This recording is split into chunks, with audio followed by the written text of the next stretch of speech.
So I'm like out of breath a little bit. I was chasing him around, screaming at him. He loves it. Questions? Go for it.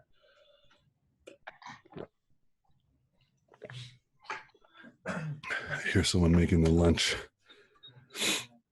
or their dinner or their breakfast. Has anyone played the Apex game? Apex Legends? I have not, but everyone tells me it's pretty good. Yeah, my son's playing it right now, and it looks good. I'm not a big battle royale guy. I like battle royale, the concept, but I haven't gotten into any of them. Apex is fun. It's good. Yeah, looks good. Looks really good, but it's just like it's hard for me to play video games in general. Yeah, I just can't get into them. Not because they're not good video games. It's just, I guess my time is more. It's more divided in other stuff that I find more value in. I'm not trying to say I'm better than any of y'all who play. I want to play. It's just that as I start to play, I'm like, I guess I get like somewhat guilty. Yeah. Anyway.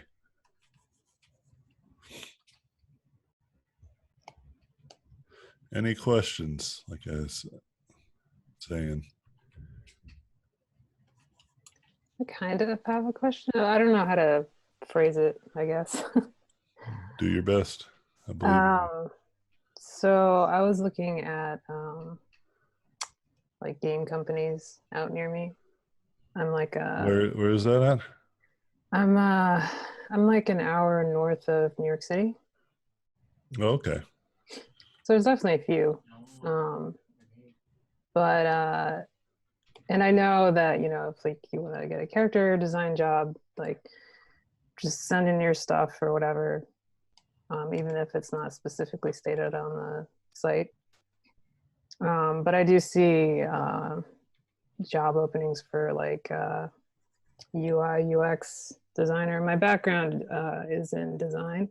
So I'm always tempted yeah, to like go for that instead. And again, I don't really know what the question is here, but I guess just how to avoid that temptation.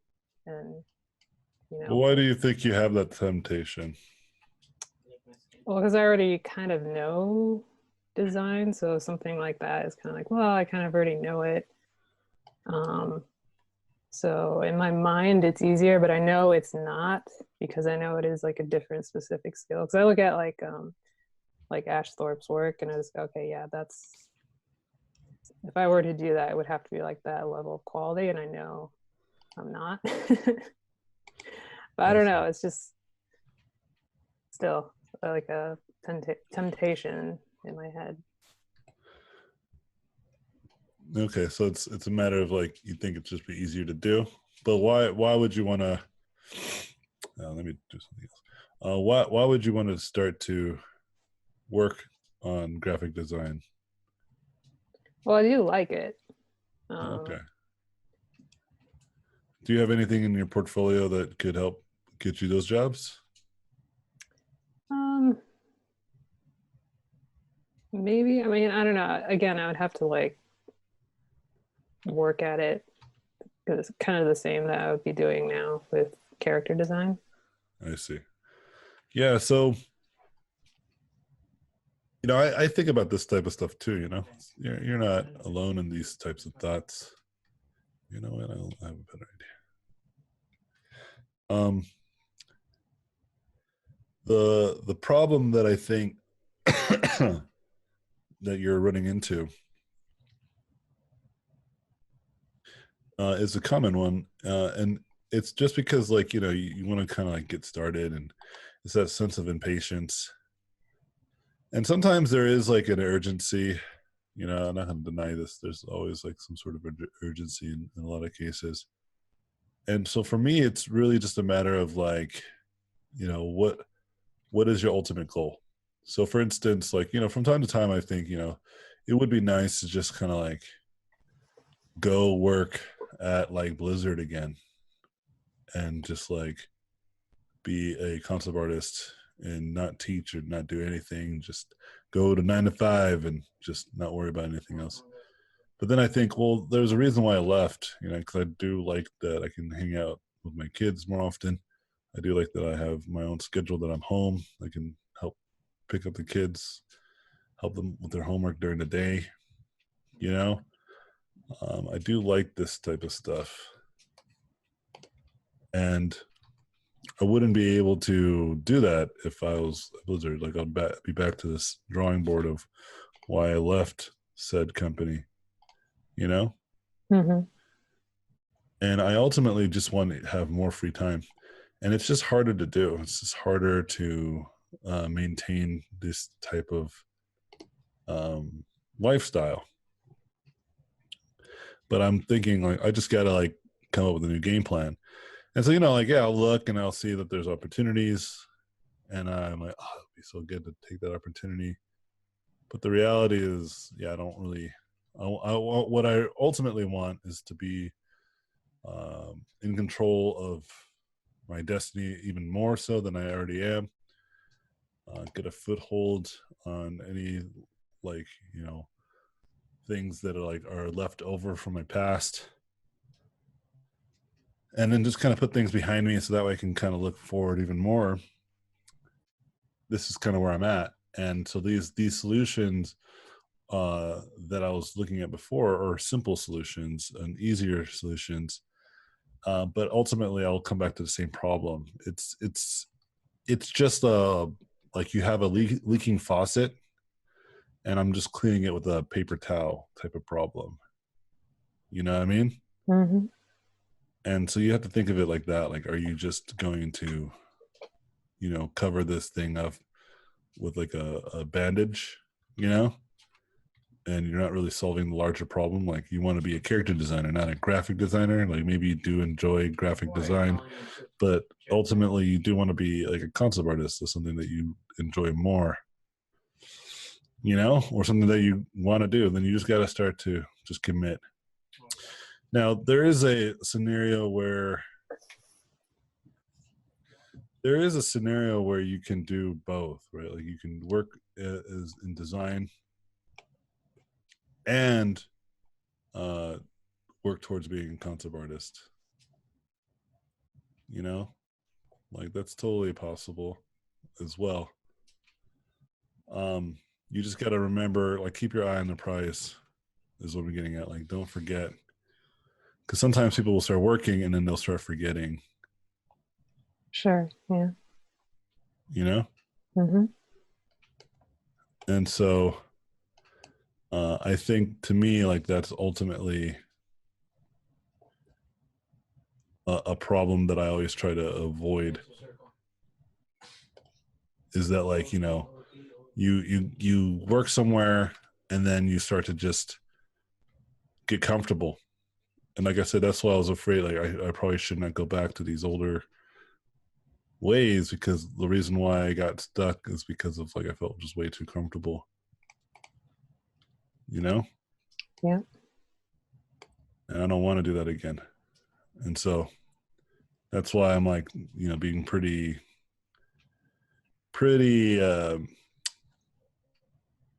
vague with, like, how I'm, like, trying to give you advice on this, because I don't want you to, like, take it the wrong way. I want you to really have a thought to yourself and weigh the pros and cons and really have a plan either way, whatever you decide to do. Mm-hmm. You know? Yeah. And hopefully that helps you in the long run. Yeah, I think so. Yep. But I get it, man. I get it. Understand.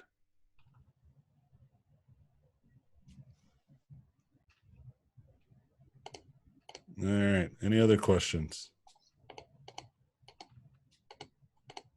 What is that noise? I'm clicking right now. What are you clicking on? Playing some Warhammer. You ever play that? What? Warhammer. Yeah, I did. On Total War. You ever do Total War? That's cool, man. Yeah, like I just told you, I don't play games as much as I would like. Yeah, this game's pretty mindless and something I can do while also paying attention. So That's funny.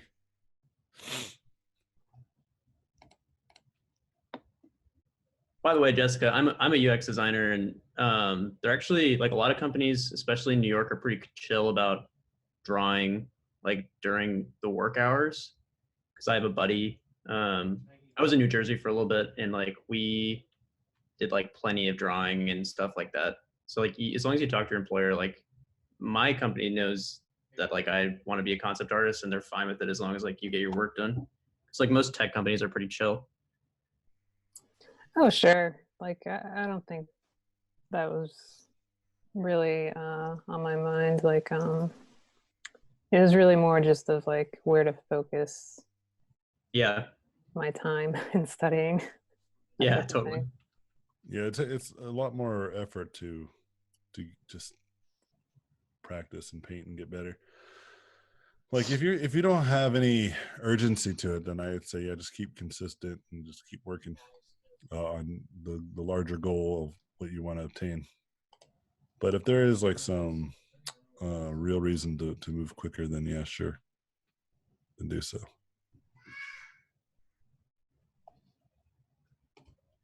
If there isn't, then yeah, just be patient. Any other questions?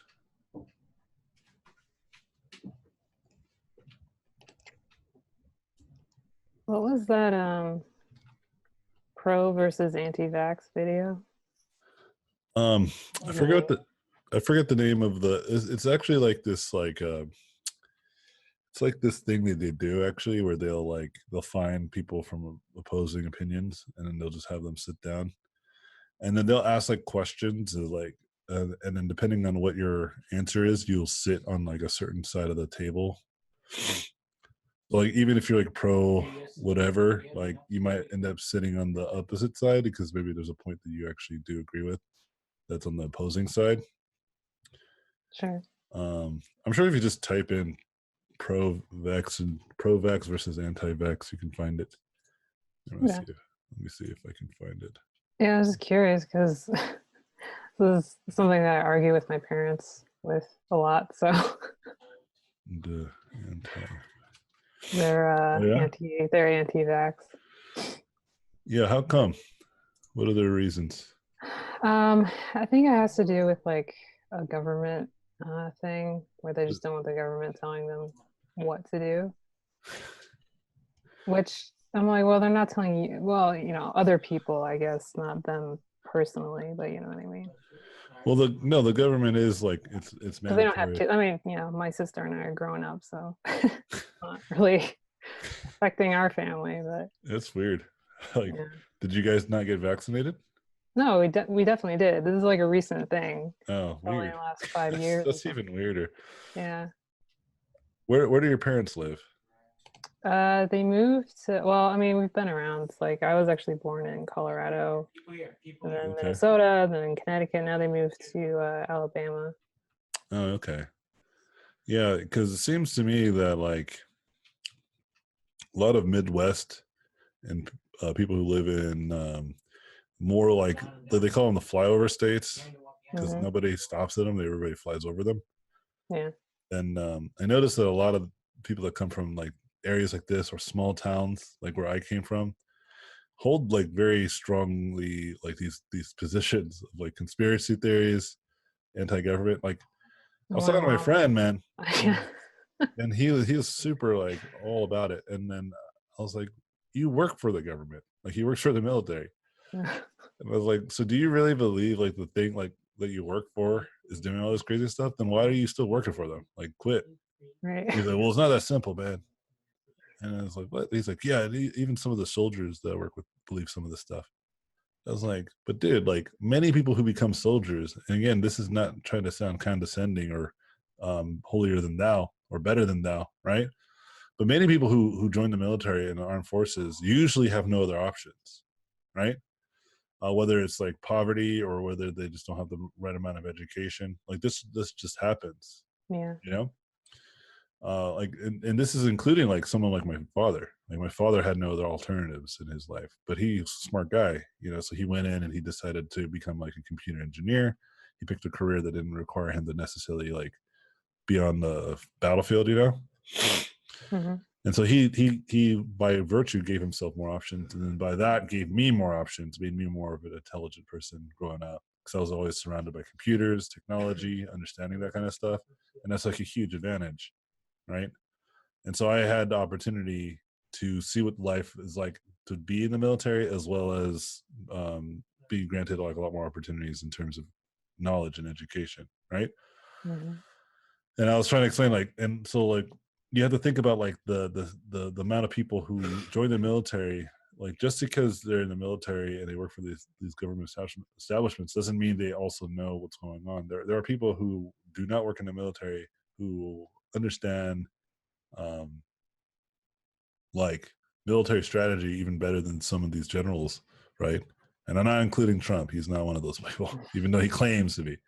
But people who like study history and tactics and social and global politics, you know, like there's a lot of information there, you know. And it goes back to the whole idea of like personal experience that overwhelms rational thought, right? Mm-hmm. And so I think I thought it was just weird. Like you just, and I noticed that this is a consistent factor. Like I always ask people, like, where are they from? They hold these positions, and it's almost entirely consistent. And I think there's this weird kind of like, I don't know why this happens, and this goes both ways. So you have one side of the camp thinking like, look at all these elitists, like treating us like we don't know what the fuck we're doing, like treating us like idiots, you know. Mm-hmm. And that's a fair argument, because then the people on the opposite side of the equation look at these people and then call them actual idiots. You know, it's like no wonder there's like such a divide. It's really hard for people to talk to one another. And and like for instance, like my friend who believes in all this crazy conspiracy theory stuff, I would never call him an idiot. You know what I mean? Mm-hmm. And I, in fact, I get really heated with them and I argue with him, but at the end of the day, I love him. He's a really good friend of mine. And so, Yeah, I mean, it's the same with my parents. Like, I love them, but you know, I hate them. You know, it's not the same. I hate my parents. Yeah. But like, you know, I think it's because of the, I'm trying to figure out why this is happening and why both sides are leaning this way. At least I kind of stopped because I got back to focusing on like art and programming. But ultimately, I think it's just because of lack of exposure and the isolation. Like when you're isolated and then you have access to the internet, and then you're again like the whole DARE program that I was talking about, but with educating on social networking.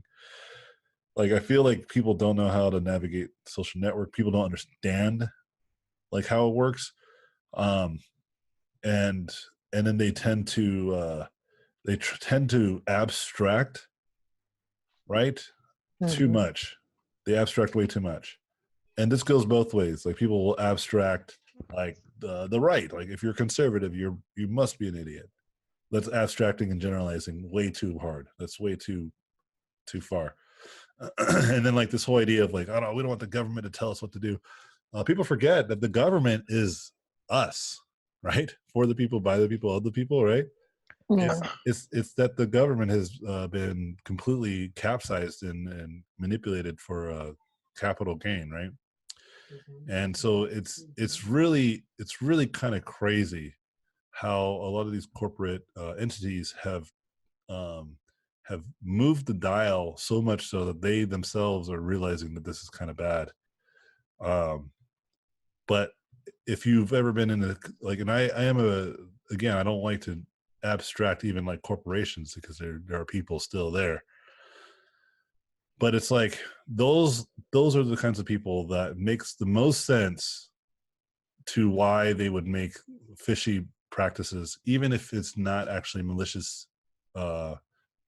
Like if you were to talk to them, I don't think they would believe that they're actually trying to like hurt people. It's just that when you start to make a lot of money and you start to reach a certain capital, right? You have responsibility to kind of maintain. You know what I mean? Mm-hmm. And that maintaining of that that responsibility is really hard, and sometimes you got to act a little shady. You know, you got to like deregulate, you got to like lobby, you got to like do these types of things to keep your keep your stocks high, your company from falling apart. You know what I mean? Mm-hmm. And I think people don't understand that either. And it's just like this kind of like this real weird topsy-turvy world where everything is like some sort of abstract entity that nobody can like point a finger at exactly, but it's like it's just the product of human the product of human, like, what's the word, incompetence. Collectively this is what it looks like. And it's really hard to measure, and it's really hard to point fingers, like this whole stuff with EA. We can bring it back to art stuff. A lot of people are very critical of EA. They think it's like some sort of like weird corporation that just like has all these terrible ideas, but the reality is like, no, they're just trying to keep profits up, right? And they see the numbers, nobody else does, and they see how a game is not doing well, and they make decisions based off of this. Whether you agree with them or not, they are trying to turn a profit, right? And this latest game that people started playing is an EA published game, the Apex Legends, right? And I know people who worked there and who worked on it, and they told me like, EA had no real, they didn't really have a real chokehold on any of our decisions. We were pretty free to do whatever we wanted. And so when stuff started hitting the fan with Titanfall 2, people started blaming EA, right? They didn't blame the developer.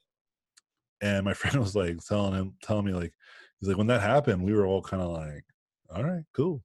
Mm-hmm. But he said, but internally we all knew that it was actually our fault. We made the mistake. Mm-hmm. And I was like, wow, that's great. And he was saying like, well, and he's like, that's kind of what a publisher does though. Like sometimes publishers just take all the hits because they can afford to, right? It's Sure. harder for like a company, like you look at like Bethesda with the Fallout series. It's going to be harder for them to bounce it back from this, right? It's going to be really hard, but it's easier to attack EA because EA is just some sort of corporate entity. There's nobody behind it except for like a couple people. The reality is EA's employs thousands of people, and hundreds of these people will make these types of decisions. You know what I mean? Not everybody can roll like Tencent, who are the Chinese equivalent. But like the difference between Tencent and EA is that Tencent has so much goddamn money that they can just constantly make bad choices and it's fine.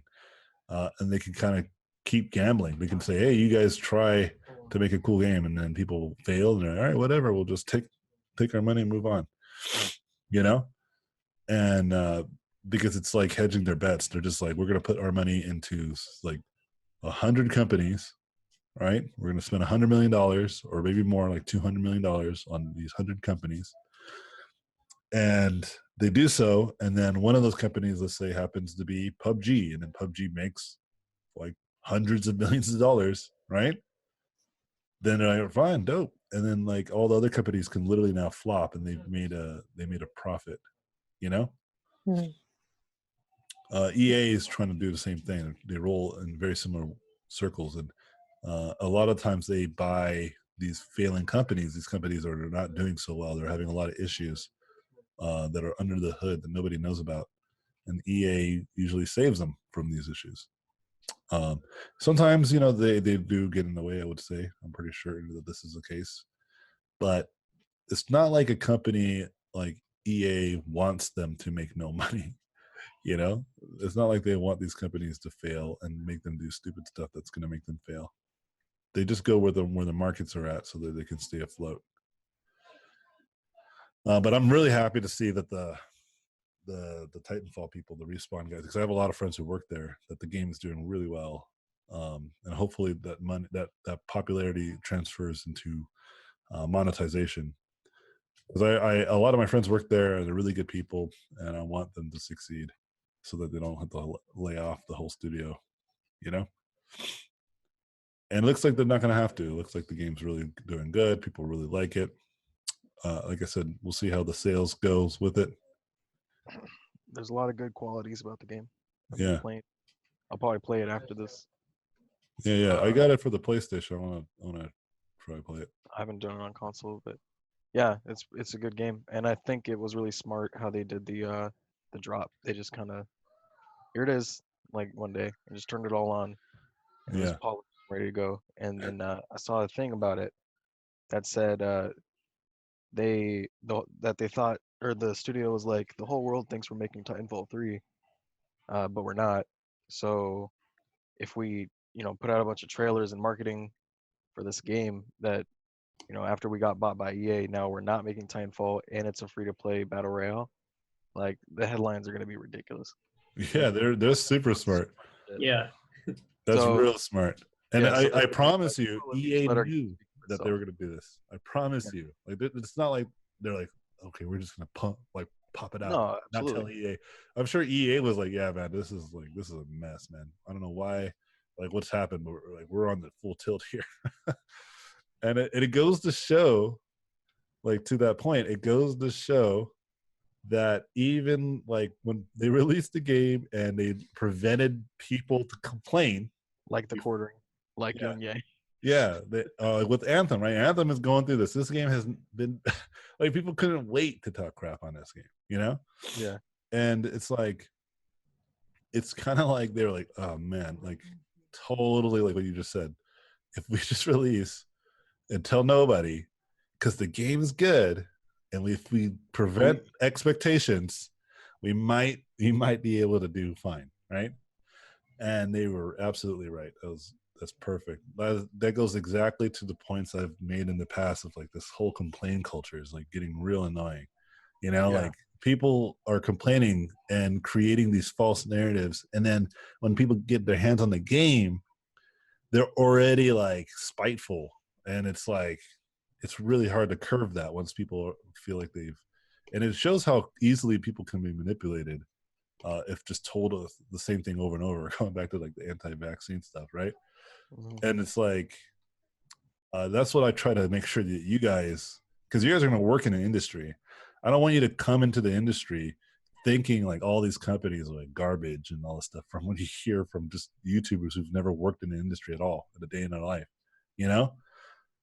Very few of them will like interview people that actually work in these companies, and people that even work for these companies. I've worked for many of these companies, and I know these people who just complain within, right? Like the bad apples within the company, they just complain about everything. And it's just the nature of how they are. And so just because you happen to work there and you say, yeah, it's totally like that. Like, I don't even think those people are like on the right path of sharing the right knowledge. So yeah, I think it's very, very smart of what they did. And there's a really good lesson to be learned there is like prevent people from having any opportunity to have an opinion until they've played the game. Like I feel the same way with movies. Like I think people talk trash about movies even before they watch it, right? Mm-hmm. And it's almost like better just to release and say, hey, by the way, we made a movie, right? There's only a few projects where you could totally like promote it and people will be prepared for it. Like I think like Star Wars is in that trap now. Like if they just announce any Star Wars movie, people will be like, they ruined it, and they'll start to automatically find all the problems with it. Like if Star Wars franchise just decided just to drop the film, just like put it out there, that would be so dope. And I think that would really like start to kind of like start to turn the tide of people who are pushing these like, we have this power of like complaining and we can take advantage of it. I think that there's like a real opportunity there for developers to stop and think, okay, maybe we should like just release and just do it. Yeah. So that's really smart. I'm very happy to hear about that. It's incredibly smart. I wonder how those meetings went. Like, right, okay, we need to start marketing this game. And then someone was like, man, have you been watching YouTube, dude? People hate EA right now, man. That's actually what I saw, is essentially that kind of a conversation. They said it's a perfect storm of bad publicity for this game. If we market it, we should actually just put it out, because it's not Titanfall 3. Everyone thinks we're making Titanfall 3. It's a free-to-play battle royale with microtransactions. Like that's the shit. Everyone's gonna talk so much shit, but we like the game. We're proud of what we made, and we think it's gonna be good. So they just put it out, and nobody had time to to to ponder, complain about or it. Yeah. complain. Everyone just was like, Like, "It's free. oh, there goes EA All right, again, coming I'm in gonna there. try it. Fine, Yeah. I'll try it. This trash game. Can't believe it's not Titanfall 3." And then they play and like, "Oh, this is pretty fun." Well, they didn't have Oh, time. They didn't even have time to like. They're just like, whoa, what? They just announced the game. Oh, yeah. cool. I'm super impressed. It's I saw somebody draw a comparison to when the Cloverfield movie went on Netflix, because like Uh-huh. nobody, like people knew what Cloverfield was, but nobody was expecting it to just pop up on Netflix one day. They're like, "Hey, by the way, we have Cloverfield 2 or 3 or whatever that one is," Yeah, and it yeah, wasn't great, but it's like a lot of people watched it, yeah. And I think that's better. It allows people to have, their own opinions. yeah, to critique the film on its own or critique the project on its own. I think that's what I prefer. I prefer people being stop acting like they know what the hell they're talking about. Like I think we're really, I think there's a real effect of like manipulating how to perceive a film. I stopped watching movie reviews specifically for this reason, you know, because like I don't want to already have like this preconceived notion of how I should feel about this film. You know what I mean? Like It's like the Battlestar, or not the Battlestar, Battle Angel Lita, whatever, the new James Cameron movie. Yeah, I want to watch it, man. Big fan of James Cameron. looks Big good. fan of special effects. I've never seen or read the anime or manga. Um, I saw reviews popping up on my feed. I just ignore them because I'm just gonna go watch it. And if I like it, I like it. If I don't, I'll not like it. And I'll just pretty much keep my opinion to myself if I don't like it or if I like it, unless I love it. Like with the Spider-Man movie, that was like I couldn't. I was like, dude, this movie's amazing. Everyone must watch this film, you know. But like, there's a couple movies that I watched that I didn't like, but I don't go on the internet because I really don't think it matters. Like, it's my opinion, you know. And I think a lot of these people who spend a lot of their time making money by just talking crap, it makes it even harder for me to trust their opinion, right? Because it's almost like they're looking for trash to talk about, you know, and that creates a unnecessary and it's an incredibly biased opinion that I don't agree with and I don't like to listen to. So I think that's really smart. That's actually the smartest thing I've ever seen. Um, they must have really talked about it because, like I told you guys, like insider information. Like my friend told me, like they like all the choices were always the choice of Respawn. Like Respawn has a lot of leverage, you know, and so all the failures he said are mostly on Respawn. But for whatever reason, people could not accept that. People think this EA is just responsible entirely. Like I said, I'm not giving them a free pass. I do believe there are some projects where they might have really dropped the ball, and it was the publisher's fault.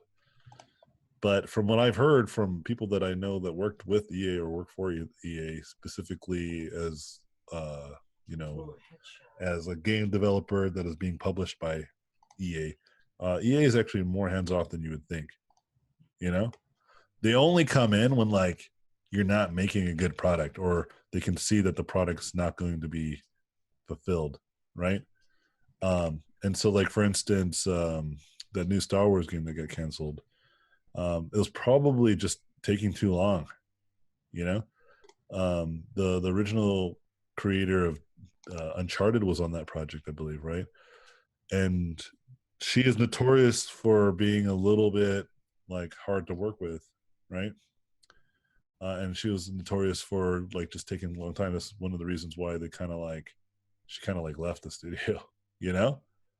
And so there's some merits to probably she might have effed it up, you know, and might have just had way too many opinions that weren't going anywhere. And Sony is way more forgiving when it comes to allowing a developer to take their time. Like they gave God of War like 5 years. It's like really crazy. But they trusted franchise, they trusted the company that was working on it. But they were just kind of like, are you guys making it good though? You know, they were constantly checking in. There's reports that the studio was about to shut down. And my friend told me too, said like nobody knew that it was going to shut down. And then when the game shipped and then all the great praise came in and the money started flowing in, and then only then did the information, like the developer was like, or talking to the employees, he's like, yeah, like we were about on the brink of shutting down, you know? Because my friend was curious to why his leads and stuff were staying like 12-hour days and stuff like this. He's like, hey, man, I'm going to go. You going to leave? He's like, nah, I'm just going to stay and work. He's like, really? All right, cool. You just leave, not knowing that the company was on the brink of collapsing. You know, it's really hard to make a game is what I'm getting at. And people don't give enough of the responsibility to failures to the actual developer. Do they have to push it for test? They don't like to believe that the developer is solely at fault. They want to believe that like these beloved developers that they love and care about, they'll never want to monetize with microtransactions. You know, it must be an EA thing. But trust me, man, everybody wants that Fortnite money, dude. You know, Why did people start thinking that way? I've never thought that way. it's the YouTube stuff. I don't That's know. what I'm getting at. Early on, I feel like it started with all the hate against Activision. Well, that's what I'm getting at. It's like it just slowly became popular to hate on publishers, you know? Anyway, yeah. And I think that's where it started. I think, and it just started getting out of control, and it became like an echo chamber of just hating on. That's the stuff that I started to, for you guys' information. Like I was listening to a lot of this stuff, and that was the kind of stuff that I was trying to get off my algorithm because I was like, I don't think these people know what's going on actually, and I'm like listening to these people, and I'm like, I don't think this is all the facts. Anyway. Any other questions before we go on another rant? Hey, Anthony, do you know anybody who works at Bethesda, and like, do you know what the fuck happened with Fallout 76? Yeah, I do know some people who work there, and so I had a friend who worked there, and we were working on together on an indie project, and he was talking to me about it, and he said it was really just kind of like a complacent thing, like they're very complacent. And he said like a lot of the tools and stuff like that they were working with are really kind of like old and like it's just like outdated, you know. And it was like they were always like fighting against the current, like the artists specifically. I can only speak for the artists. And so when I hear something like that, and by the way, I've always been critical of Bethesda, like for years. I always like whenever I talk about like companies I would love to work for and companies that I might not like to work for, I always bring up Bethesda being a company that I would like to work for, even though I hate all their games, right? Yeah, just because of the creative freedom. Because of like the IPs, the ideas, right? Like those are really cool to me. I like those, you know. And then a company that I probably wouldn't like to work for would be like Naughty Dog, but the reverse is true. I love their games. I think they make some of the best games in the industry, right? Yeah. But I always make that a point, usually as a stylistic thing. Like whenever people say, like, how do you work on your style? And I say, you should work on what you think is best. You should think of an IP that you like to work on, and versus like regardless if you like the game, right? Like if you like to draw monsters and stuff, then maybe you don't want to work for Spider-Man, right? Like it's not a project you want to work for, even though you love the game. Like I love Pixar movies, but it's clear I'm not going to work on Pixar films, right? Yeah. And so that's always like the point that I usually talk about, right? Like I usually bring up that point of working for Bethesda or working for Naughty Dog. I probably would like to work for Bethesda. So I've always been very critical of their stuff, and I'm just like not shocked that people find it. They're like, yeah, man, what the hell? Why is this game super broken? And it's just, I think it's just complacency. I think they were just really lazy. I think that's all it chops out to be. And now that like they're paying for it, right?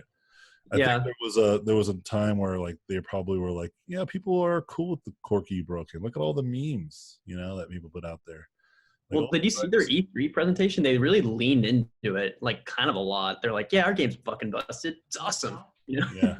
I think that's the problem. Like they didn't realize that people were kind of like look at all these amazing games that are out. Yeah, and it's like this game's still kind of trash. And I think what it was is that they might have not realized was that people were okay with the buggy game because at the time it was kind of revolutionary, right? Like it was like a huge open world game. You can almost do anything you wanted, right? So it's like, okay, like a lot is forgiven. And then you have a game that comes out like Red Dead Redemption, and then it's like it's literally like, you could do anything. Like you're like skinning like animals, and it actually like makes you skin them, right? It's like it's not even a mini game. You just have to sit there and skin. And by the way, I didn't buy that game nor played it because I have principles.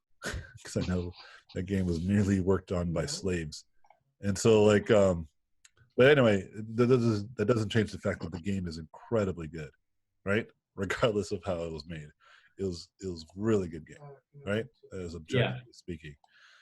So you have people playing this game that is, like I said, again, objectively a really good game, especially when it comes like this open world idea, right? There's so much stuff that you can do, like your actual beard grows and all this crazy stuff, right? The balls of your horse. Yeah, the balls of your horse. You know, someone's didn't say their kids to make those balls. Right, worth it. Dad, what are you working on? These testicles. It's awesome, son. Yeah, I have a friend who's working on animal testicles for a Naughty Dog game. It's funny. Oh my god. We're talking I about want to see it. that reference. Yeah, we hang out. Yeah, we hang out, and because I get together with my old friends and we talk and they tell me this types of stuff, and I'm just like, that's funny. But anyway, yeah, so you have that game, right? Like, so this game that's like, not only does it look beautiful, it's like you can do so much. The world's so expansive, and it's just like incredible, right? And then Fallout 76 is just like, it's just a derpy version of that. Yeah. I think that contrast is just so great that people were finally like, yeah, wait a minute. Like, this is a $60 game, you know? Like, because Red Dead Redemption is also $60. And that game feels like a way better bargain, you know? I think that's what happened. I think that's why people like Bethesda was just kind of like sitting high on there. Like, yeah, game is buggy. That's a feature. And people are like, no, you don't realize we forgave you because you were really pushing the bar in the past. And now the bar has moved way beyond where you guys are at now. And I think that's just. Whether they come out of this alive, we'll see. But I feel like they're not going to. At least the studio. I agree with you. Mainly because of the kinds of people that aren't capable or aren't willing, rather, to adapt or adjust. You're going to have to get rid of them. And that's going to be hard because I think there's a lot of people who, you know, like within the company that they feel like family. But ultimately, it's like, well,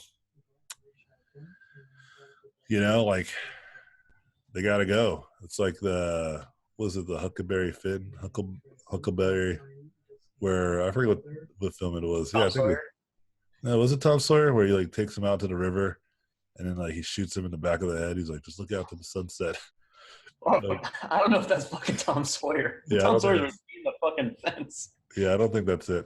But like, but basically, my point is like the joke I'm making is that like that's what they would have to do, like metaphorically speaking, is just take all these legacy artists back in the back and just be like, just look at the sunset. All right, just keep on making those bugs. I like making bugs. Yes, you do.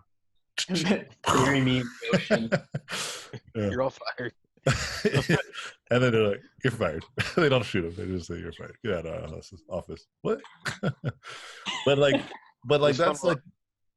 that's the most unpopular position. But like, let me tell you, like, as somebody who, you know, try to maintain my own business, like these types of choices happen. And ultimately firing is the best decision, not because it's good to just fire people. But it's like if these same people are not helping you expand your business, right? And your business is like staying stagnant and it's just like it's not expanding in the way that you're hoping, you know, it could be a structural thing, like all the people who are employed. And it's really sad to even think about this or say that. Like I'm telling you from experience, like it's like this is how it is, right? Yeah. And that's what they would have to do. Right, they would have to really like capsize. Like when you look at Titan, the game that Blizzard was working on, it was also like falling apart. So what did they do? It was like 120 or 150 person team, fired everybody except for like 50 people. You know, Didn't that become Overwatch? and then that became Overwatch because they completely restructured. That's what I'm getting at. That's how you get out. And I don't think they're going to do that because of the reasons I laid out. Because again, I They're understand. definitely not. If you watch any of their documentaries, like they're like the biggest circle jerk. Yeah, like the family dynamic is a hard one, man. It's a hard, and that's a hard position, and I am very happy I'm not in that position to potentially lay off hundreds of people. You know what I mean? Like Yeah. that's real rough. But that's the only way, because there's gonna be so many people that you have to keep employed, and you're hemorrhaging money, and eventually it's gonna run to zero. But if you fire everyone and you lay off everybody before you start to see that downward turn, then you can, build a scrappy team or build up a smaller team or just keep the most talented individuals and just start from scratch and rebuild. You're more likely to. You're gonna live the, or if you get acquired, right? Going back to buy them and replace Bungie. Yeah, and that goes back to the point I was making earlier about, like, some of these companies make bad decisions, and then these developers get picked up by publishers, and these publishers literally save them from these types of things. And so you got to be like, here's some advice I would give to you guys so we can kind of get back on task a little bit. Like, here's some advice I would give you guys, and then I'll send you guys out to the weekend. Unless someone has another art question, I'll take one more. But like, whenever you're working at a studio, pay attention to these company behaviors. So if you have a company that's constantly looking for publishers, there's nothing inherently wrong with that off the bat. But like, if you see them constantly trying to like move from publisher to publisher because of whatever reasons, that usually means like behind closed doors where you're not looking, there's probably some problems with the overall company, and they're running out of money or it's mismanaged somehow. And so if you're in this position, this is where you start to brush up your resume. This is when you start to like try to look for a new job, Yeah. And another good piece of advice is that if you have a project where the game idea has changed multiple times within a few years, and I would say like a good 2 to 3 years. If the game has changed 2 to 3 times within those 2 to 3 years, that's another opportunity to really brush up your portfolio and get the heck out of there. Okay. Because a lot of the reason why this is happening is that people who are in charge just aren't good at managing large teams, or they're just not good at managing their finances, or many of these things, and it's a real thing. And if it's like a large studio and where you rely on like, health insurance and all this kind of stuff, this is the kind of thing you don't want to have happen to you, where you just one day you go to work and then you are fired or laid off, right? So you always kind of want to be prepared to just bounce out, and watch out for those signs. And that is from my experience, because you could also make the argument of like, yeah, I had my same buddy who's making the animal privates for Naughty Dog game. He was telling me how like he did the art test for Epic, Yeah. And his perspective was like, oh yeah, but like Epic's like falling apart. Like their games aren't as good as they used to be. Like they're losing funding. Like he saw it from this perspective of like, I don't know, right? Like Naughty Dog is like on the top of their game. They're making some of the best games in the industry. You know what I mean? Yeah. And so he's like, I'm gonna work over there. And he was saying like, but like the kind of stuff that they made me do an art test, and the art test that he did well on was like designing stylized characters. See where I'm going with this? Yeah. And so, years go on, and then the Fortnite, Battle Royale was released, and it's gangbusters, right? And He's like, fuck. yeah, he realized that he would have been like one of the first, or one of the few people on the front lines of that project, But like I'm trying to say is that is unlikely. Most situations, that's not going to happen. Most situations, Epic would have probably shut down, unfortunately. Yeah. Or they would have just became a software company and fired everybody, right? Yeah. So he made the right decision. I told him, I was like, nah, like what you knew and what was given to you, there's no way like you would have known the lottery ticket that Epic had in their hands. They didn't even know, Yeah. And so I think that's really smart of you But in hindsight, it's like, yeah, I can see what you're kicking yourself in the face, but it's like, trust me, man, like you made a good choice because Naughty Dog is safe and their next games are going to do really well, right? And you're going to have critical acclaim, and you can say you worked on these projects. It's going to be great, And he's like, yeah, Fortnite money, though. So I know. But that's my advice to you guys whenever this begins to happen to you. Like, try to stay away from internet hate. I think some of it might have some bearings and merit, and you just got to like take it with a grain of salt. But most of these people, I think, just they're outsiders looking in. They don't really know. They don't understand what goes in and out of these companies, how hard and how challenging it is to manage a game studio. Like the demand of like how many people want like these games. Like people who make movies have way more sustainable business strategies because of how quickly they can make a movie. Movies are much easier to make, right? Yeah. You look at Marvel, they're just like sitting on that $1 billion. Right? By the time that Red Dead Redemption came out, Marvel has already made like several $1 billion, from all their freaking movies because it's just so much easier to make. Okay. So just be conscious of this, be more educated. So when you go to a studio, you're not going to be shocked when things go awry. You'll be prepared for it. So that way you won't end up like I did in a couple situations where I got laid off. Well, I only got laid off one time. But I was in another situation where I realized the company was going to fall apart. And it was from that first experience that I knew it was coming.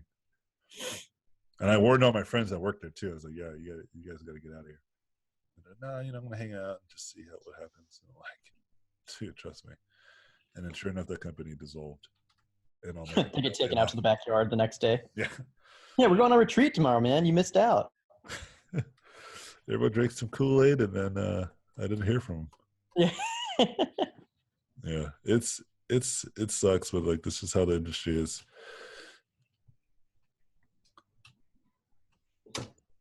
Any other questions? Take one more, and I'll let you guys go. It's getting late.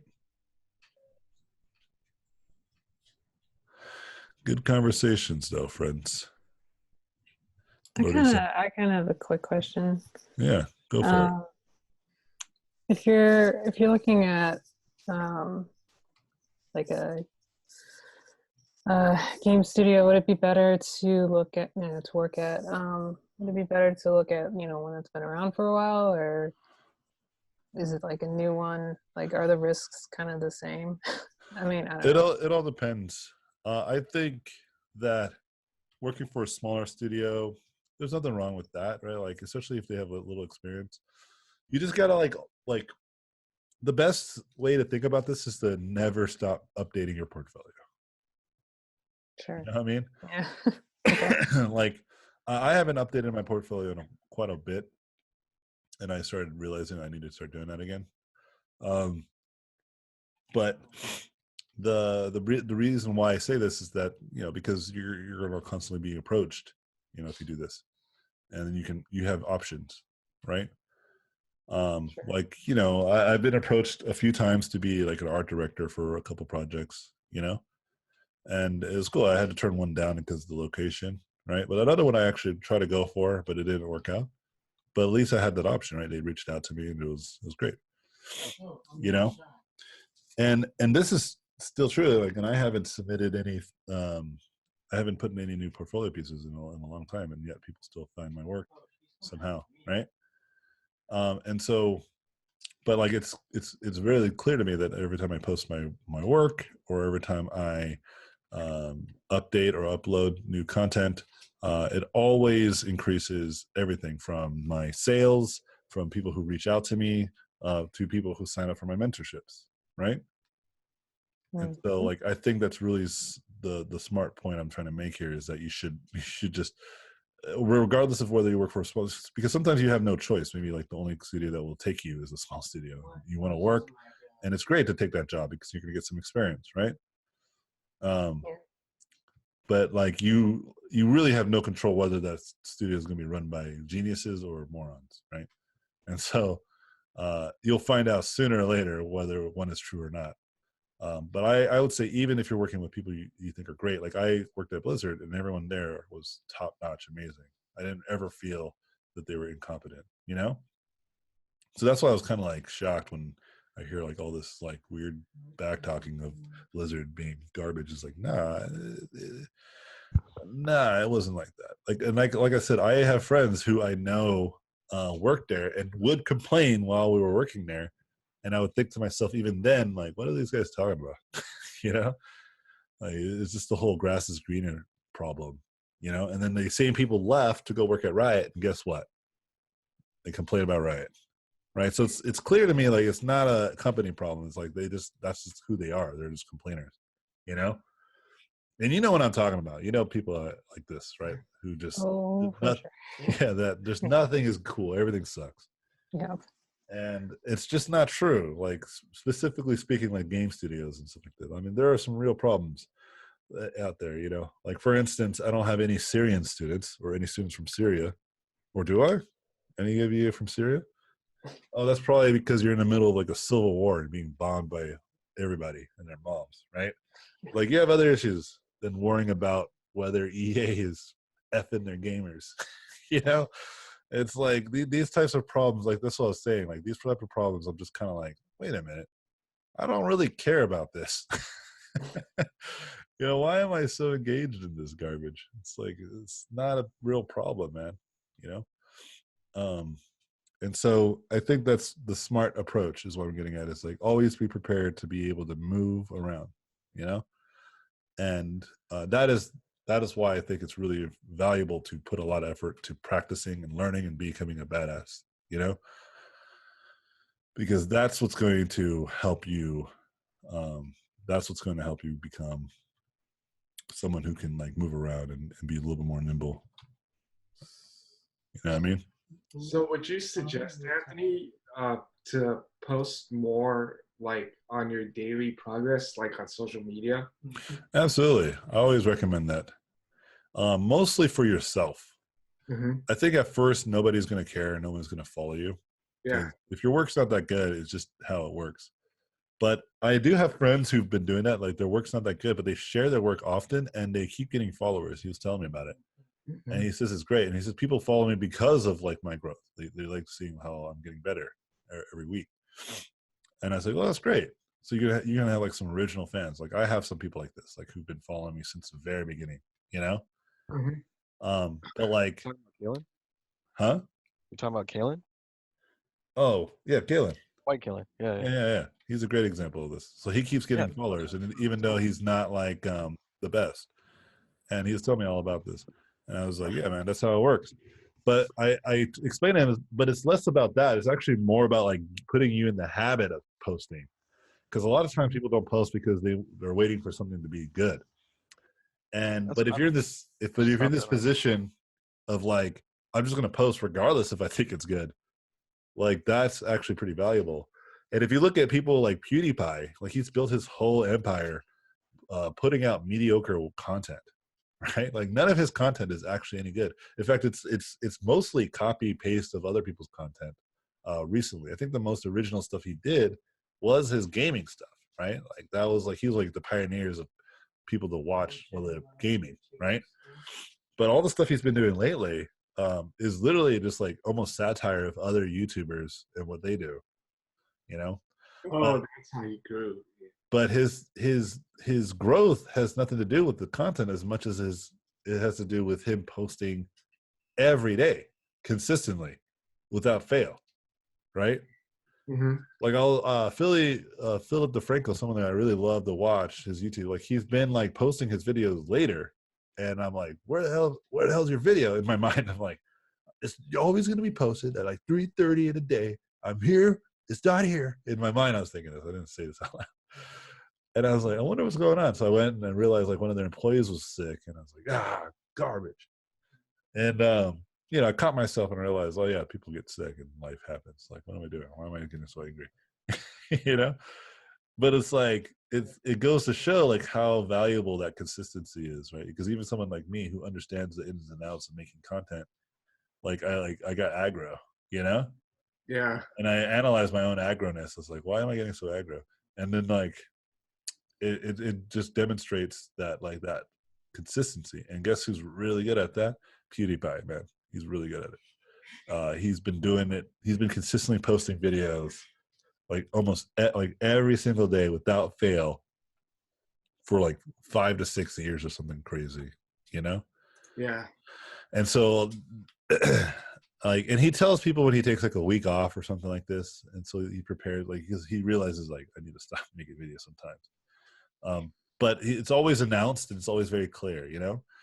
And so again, it's like, if you post like mediocre work and you just do it often, you're building the habit of just like posting often. Like it's part of your process, you know?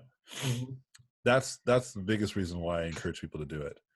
Not just because it helps you build your fans, not just because it's a great way to improve yourself, right?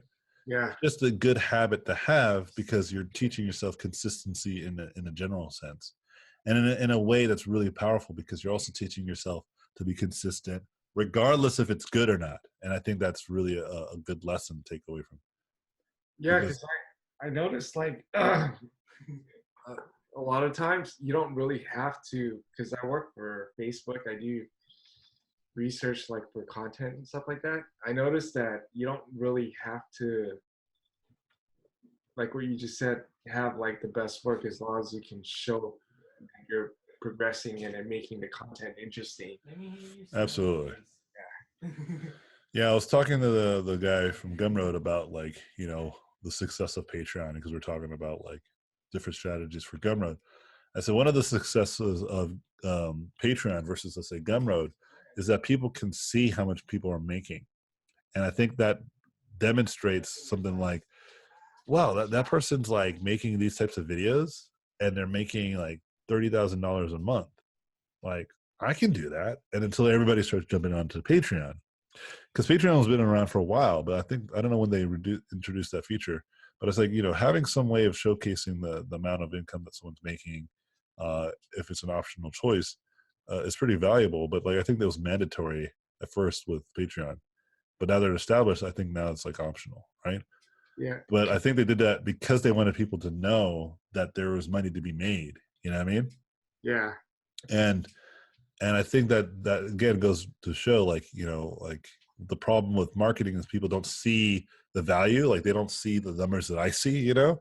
So Mhm. they don't realize how valuable it is just to just do it, like regardless if it's good or not. And people like PewDiePie and other really popular YouTubers do see it. They see the numbers and they realize, yeah, I gotta publish every day, dude. You know, like all the time.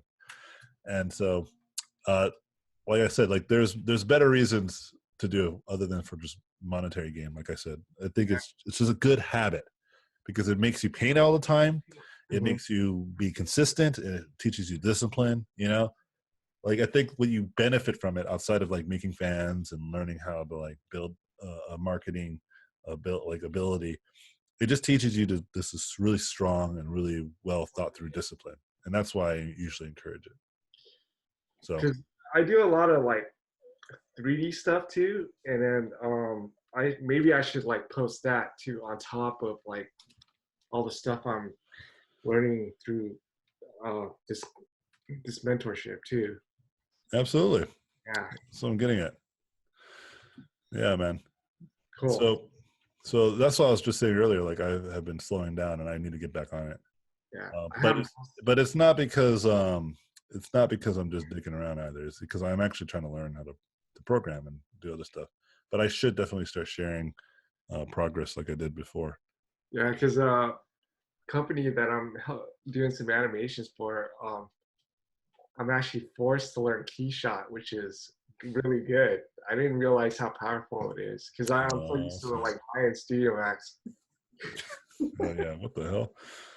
Anyway, I'm gonna Anyways, get going.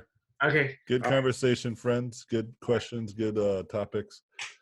I'll talk to you guys in a week. Have a great weekend. You too, Anthony. Have Thank a you. good one. Work hard. Stay focused. Don't be strangers. Peace out, friends. Bye, guys. Thank you for watching this video. I appreciate it.